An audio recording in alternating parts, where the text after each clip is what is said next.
নির্বাচন কমিশন সচিবের পদ থেকে সরিয়ে দেওয়া হলো শফিউল আজিমকে। তার বিরুদ্ধে ক্ষমতার অপব্যবহার, দুর্নীতি ও প্রবাসী শ্রমিকদের নির্যাতনের অভিযোগ ছিল, যা নিয়ে এনটিভিতে সংবাদ সম্প্রচার হয়। জনপ্রশাসন মন্ত্রণালয় প্রজ্ঞাপনে জানানো হয়, শফিউল আজিমকে জনপ্রশাসন মন্ত্রণালয়ের বিশেষ ভারপ্রাপ্ত কর্মকর্তা করা হয়েছে।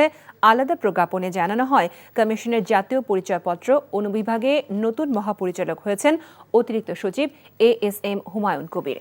গত 21শে মে বিমান বাংলাদেশ এয়ারলাইন্সের এমডি থেকে পদোন্নতি দিয়ে শফিউল আজিমকে নির্বাচন কমিশন সচিব করা হয়।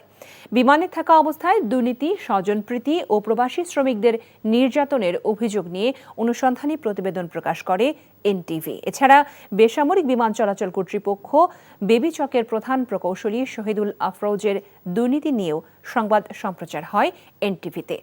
তাকেও বাধ্যতামূলক ছুটিতে পাঠায় সরকার।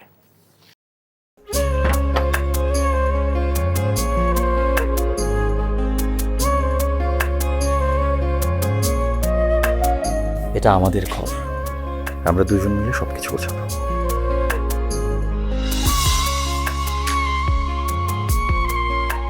বাহ, এই ঘরটা এতদিন মরে আসছিল, নতুন বউয়ের হাত করে একটা চক চক চক চক করতেছে।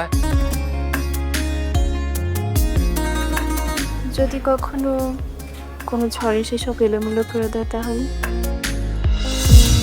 আরে তুমি আসছো, তোমার বউয়ের হাতে রান্না খুবই চমৎকার। এলাকাটা ভালো না, একটু সবকিছু চোখে চোখে রাখেন।